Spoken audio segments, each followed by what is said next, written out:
Hey, salut les gens, c'est Rice4, on se retrouve pour une nouvelle vidéo, toujours sur Microsoft Flight Simulator 2020, promis je changerai un jour, mais pas tout de suite. Donc toujours avoir notre Robin DR400, toujours sur Neofly, du coup. Oui, oui, alors madame, je suis en train de faire mon intro, merci. Oh là là là là là là. Voilà, quelle idée d'avoir lancé la radio avant la vidéo. Voilà, donc on vient d'arriver donc à la base aérienne de Payerne, vous verrez dans une précédente vidéo. Là, je la tourne vraiment à la suite pour vous montrer que voilà, j'ai vraiment pas arrêté le vol, je suis toujours dans le même vol. J'ai coupé la vidéo tout simplement, bah voilà, le temps de faire les choses un petit peu inintéressantes, j'ai envie de dire, puis pour pas que les vidéos soient trop longues. J'aime bien ce format un petit peu 20 minutes, une demi-heure. C'est ni trop long ni trop court, je pense, donc c'est une bonne chose. Après voilà, dites-moi si jamais vous préférez un autre format de vidéo, n'hésitez pas à me le dire en commentaire, j'essaierai de les lire en tout cas. Donc voilà. Ce que je vous propose, c'est qu'on démarre déjà l'avion. Hop, voilà, et le petit coup de starter. Tac. Non, c'est pas comme ça du tout. Alors le starter, il est où? Alors ça c'est bien, les indications. Par contre, vraiment, des fois, voilà quoi. Sélecteur de carburant, bouton du démarreur. Ah, faut peut-être voilà, rester un petit peu appuyé dessus. Et effectivement, ça marche tout seul. Ok, roulage copain en arrière, piste 05. Ok, bah écoutez, ce que je vous propose, alors on va voir si on arrive à tourner ici. Donc là, j'ai sorti tout l'écran de volet, je vais tous les rentrer. Voilà, la lumière verte c'est éteinte. On ressort un cran. Comme ça, on les a tout de suite prêts pour le décollage. Alors écoutez, ce que je vous propose, c'est qu'on n'aille pas forcément jusque tout au bout de la piste. On va prendre la première sortie qui vient. Je pense qu'on aura largement assez, de toute façon. Voilà, avec ce Robin là, il ne devrait pas y avoir trop de soucis.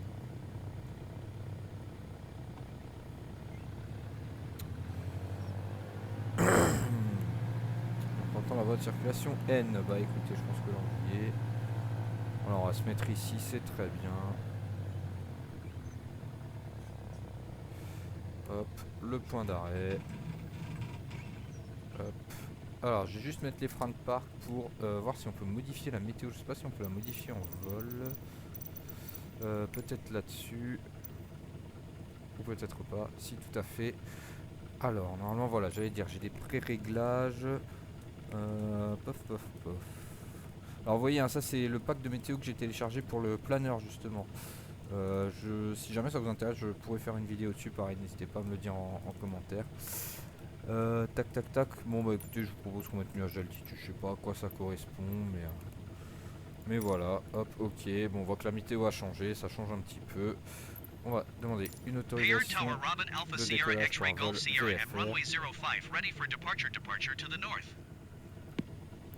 Robin Alpha Sierra, X-ray Golf Sierra, wind 267 at 6. Departure to the north approved. Ok, allez, c'est bon, on est autorisé. On pousse un petit peu les gaz. Voilà, on accepte. Cleared for takeoff runway 05 Robin X-ray Golf Sierra. J'étais peut-être un petit peu rapide là quand même, un petit peu optimiste là sur le... Ok, on devrait être à peu près bien. Alors, on fait le warm-up comme la vidéo précédente. Ok, nickel, ça marche. Il monte bien dans les tours. Et du coup, on y va, on met plein gaz. Alors là, je vais pas m'embêter comme dans la précédente vidéo à mettre la moitié. Bon, c'est bon, on a un avion devant là. Ah non. On dirait qu'il y a quelque chose sur la piste là haut. Je sais pas vraiment ce que c'est. Je sais pas si vous le voyez ici. Bon, écoutez, en tout cas, on a demandé l'autorisation. Donc, sinon, mais il y a vraiment quelque chose sur la piste là. Je sais pas du tout ce que c'est. On va essayer de le contourner. Une camionnette. Ok. Bah écoute, fais-toi plaisir, il y a vraiment une camionnette en plein milieu de la piste. Bah écoute, alors ça c'est très étonnant. Have a safe journey, pilot. That's some load you have there. Non, y a rien d'autre. Bah écoutez, franchement... Alors là, je suis épaté, J'ai pas tout compris. Bon, alors en tout cas, on a décollé, c'est le principal, j'ai envie de vous dire. D'ailleurs, petite anecdote, non, parce que vous devez vous en douter, j'ai déjà enlevé les volets. Quand je tourne cette vidéo, on vient d'avoir la première neige là, donc comme dit, j'habite proche de Mulhouse. Donc Donc là on a eu la première neige et tout de suite on nous a assommé. Là on a entre 15 et 20 cm, je vous explique pas. Je me suis levé à 5h45 ce matin pour aller déneiger parce que bon après c'était prévu donc j'avais mis le réveil un petit peu plus tôt exprès. Mais ouais là tout de suite on a eu quasiment facile 20 cm. Faudrait voir. J'ai un collègue là, il me disait chez lui c'est 28 cm. Il habite entre Mulhouse et la Suisse. 28 cm mesuré. Donc non franchement pour la première neige je trouve que c'est pas mal honnêtement. Alors on est à combien? On est à 2000 pieds. Bon écoutez, je propose qu'on fasse un petit vol à 2500 pieds. On va déjà réduire un petit peu les gaz. Bon, ouais, c'est bon, j'avais réduit les volets. On va réduire un petit peu le compensateur. Et voilà, on va voler tranquillement à 2500 pieds. Un petit peu trop réduit le compensateur là. Voilà, donc là on se balade. Donc sur notre gauche on a le lac de Neuchâtel, comme dit, on l'avait survolé juste avant. Donc là voilà, le but de ce vol c'était aussi d'admirer un petit peu le paysage, ce lac là qu'on va longer, et puis en fait on va arriver au bout du lac de Neuchâtel à l'aérodrome. Écoutez, on le voit ici, c'est Bellechasse, voilà, donc, juste au bout du lac. Donc on va aller sur cet aérodrome, se poser tranquillement. Donc voilà, pareil, sur des vols de 15-20 minutes. Je prends pas plus long parce que je trouve que, comme dit, ça correspond bien au format de vidéo. Et puis j'aime pas faire des trop longs vols parce qu'en fait une fois qu'on est en vol il n'y a plus de challenge à part donner des petits coups de manche parce qu'ils tournent soit à droite soit à gauche. Bah, c'est vrai qu'on fait pas grand chose. C'est pas que c'est inintéressant mais voilà, c'est pas le plus passionnant on va dire dans la simulation aérienne. Le but c'est vraiment les décollages, les atterrissages, c'est ça qui est un petit peu plus challenging comme on pourrait dire. Donc voilà. Et d'ailleurs, on parlait des cantons dans une précédente vidéo. Bah là, on voit le canton de Vaud. Je pense que ça doit être ça, la limite là avec Vaud.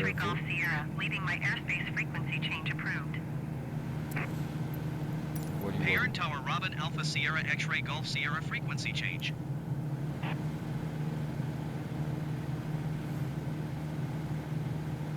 Donc ouais, pour en revenir sur la neige, ouais, 1h30 de déneigement ce matin, ouais, c'est vrai que c'était un petit peu épuisant. Donc voilà, vraiment on a beaucoup d'un coup quoi. C'est vraiment venu d'un coup. Bon en tout cas là en Suisse pour l'instant pas de neige de ce que je vois. Alors, je sais pas trop où on en est dans les saisons d'ailleurs. Je sais pas si les saisons sont gérées. Peut-être que vous pouvez me dire en commentaire si les saisons sont gérées ou pas dans MSFS 2020. Parce que je sais que sur FSX par exemple quand on est en hiver, tout le sol est tapissé de blanc. Quelle que soit la météo qu'on choisit. Mais bon FSX c'est vrai que ça remonte. Alors moi j'avoue que je joue encore à FSX parce que je ne peux pas forcément dire que je le préfère à Flight Simulator 2020, mais c'est que en fait il y a eu tellement de modes dessus que j'ai des modes dessus qui sont juste incroyables. J'ai un Mirage 2000 par exemple de Metal to Mesh qui est comme dire incroyable. Le C135 à l'époque de HES Design, alors aujourd'hui on me dirait ouais mais il y a celui d'HPG, oui je suis d'accord, mais c'est vrai que sur FSX celui de HES Design c'était fulgurant tout simplement. Après c'est vrai qu'il est beaucoup plus simple à prendre en main, il est un peu moins réaliste forcément. Mais voilà, je trouve que moi j'aime beaucoup encore FSX, surtout pour le vol en montagne. Je trouve que c'est un peu plus fun sur FSX, je ne me demandais pas pourquoi. Mais en tout cas en hélico, en montagne, je m'éclate beaucoup plus sur FSX que sur MSFS. En fait, Simulator 2020. Voilà, j'ai dézoomé un petit peu pour savoir où on en est, là, savoir si on doit déjà, parce qu'on est un petit peu là, parce qu'on a déjà plus ou moins amorcé la descente, on en est à peu près à moitié. Pas forcément la descente, mais au moins voilà, réduire un petit peu notre vitesse. Là je suis à 50% de puissance, réduire un petit peu le compensateur, parce que vraiment il a commencé à monter encore là. Voilà. Alors on entend le moteur qui s'emballe un petit peu, voilà on va un petit peu.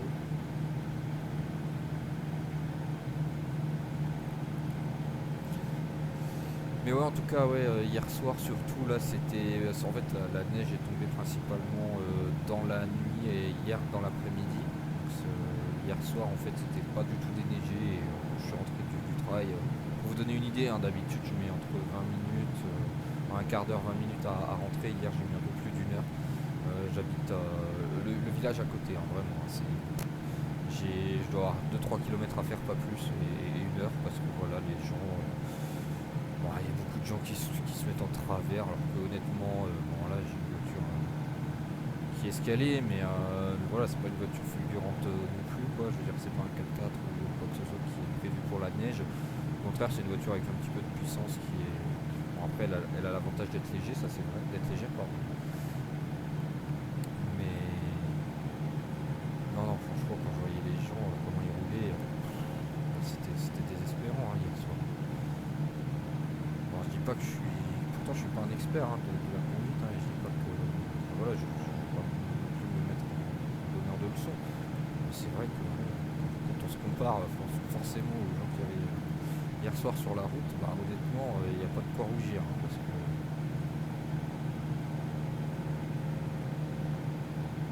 c'était compliqué.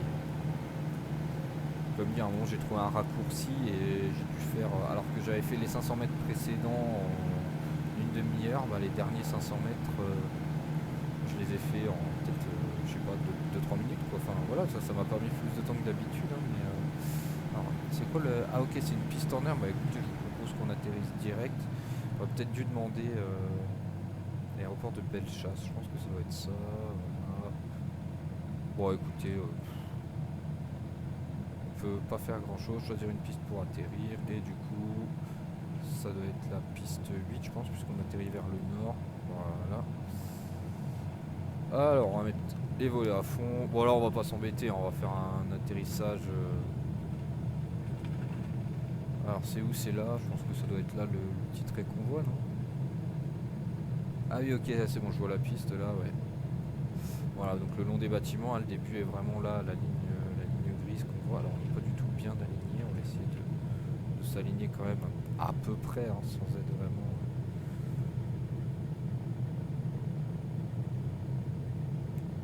Alors je vais mettre un petit peu de gaz.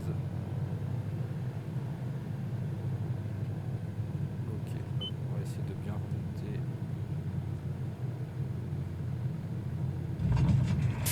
Nickel.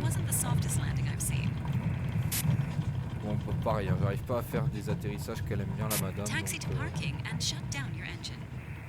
Mais bon, en tout cas, voilà, on se sera fait une petite piste en herbe. C'est pas mal, hein, faire une piste en herbe avec un Robin DR400. Je sais pas si on en avait déjà fait. Peut-être quand j'étais sur le point. Je sais plus si j'atterrissais sur la piste en dur ou la piste en herbe à Absheim. Bon, en tout cas on l'a déjà fait en ULM, hein, ça c'est sûr, mais avec ce Robin là je suis plus sûr. Juste éteindre le moteur, comme ça elle peut déjà décharger le colis. Bon bah écoutez, ça aurait fait une vidéo très courte, on n'aura pas tellement admiré le village, enfin le lac pardon, de Neuchâtel. J'aurais peut-être dû aller plus haut, peut-être qu'on l'aurait plus vu, mais je crois qu'on le voyait pas des masses. Je voyais ça un petit peu mieux au début quand je voyais le plan de vol. Bon, voilà, en tout cas j'espère que quand même ça vous aura plu cette vidéo, bah du coup très courte, mais voilà, ça fait un format un petit peu plus court, hein. Des fois les gens aiment quand c'est un petit peu plus court. Ça permet de faire une vidéo entre deux choses, quoi. Donc voilà, bon je vais juste attendre qu'elle ait terminé. Ok. Bon bah écoutez, je pense que là on en était à 23 000 de mémoire. Donc là on doit être à 25 000 à peu près. On va quand même aller vérifier. De mémoire c'était... Voilà, je les aurais tous fait hein, finalement. Voilà, donc on est à 26 000 même. Très bonne surprise, 26 000. Voilà, je pense que bientôt là, bah, incessamment sous peu, on va acheter un avion de chasse, hein, clairement. À 1 million là, ouais, bah, là on y est presque. Hein. Non voilà, comme on dit, c'est un petit peu lent, mais bon. Comme dit, c'est la version gratuite. J'ai pas forcément envie de payer parce que c'est pas ce qui me plaît le plus, hein, bizarrement le mode carrière là sur Flight Simulator 2020. Donc je suis pas prêt à mettre de l'argent là-dedans. Je pense que là j'ai regardé un petit peu, alors hormis les bugs, hein, bien sûr, mais la version de 2024 là propose un mode carrière qui a l'air pas mal, où on passe le permis au tout début, vraiment on commence par ça, on se choisit une base un petit peu et puis voilà, on vole avec le Cessna. Pour ceux qui avaient FSX à l'époque, ça vous rappellera, alors il y avait les missions et il y avait un autre onglet qui était formation de vol je crois, ou quelque chose comme ça, où en fait c'était soit des gros pavés à lire finalement de la théorie, soit des fois on avait des petites missions avec un monsieur là, un instructeur un instructeur à bord d'un Cessna justement, et voilà, c'était un petit peu dans cette lignée là. J'ai trouvé ça pas mal, ça rappelle de bons souvenirs. En tout cas, si jamais certains d'entre vous ont encore FSX et que vous n'êtes jamais allé là-dessus, je vous conseille d'aller vraiment faire alors ces 2-3 vols dans toute la liste des choses à faire, hein, avec comme dit, il y a des fois c'est que du texte, des fois ça vous montre des cartes, enfin je sais plus trop, bref. Voilà, mais en tout cas, il y a 2-3 missions entre guillemets, et vraiment c'est vraiment cool pour le coup. C'est pas très long à faire. Donc je vous conseille vivement d'aller là-dessus pour ceux qui n'auraient pas encore essayé ça sous FSX. Voilà, bon du coup on arrive sur la fin de cette vidéo. Comme dit, encore une fois, j'espère que ça vous aura plu. Sinon n'hésitez pas à me donner des conseils ou voilà, en commentaire, à me dire vos avis, hein. C'est toujours bon à prendre. En attendant la prochaine vidéo, prenez soin de vous, prenez soin de vos proches, c'est important. Et je vous dis à très vite, c'était Race4, salut.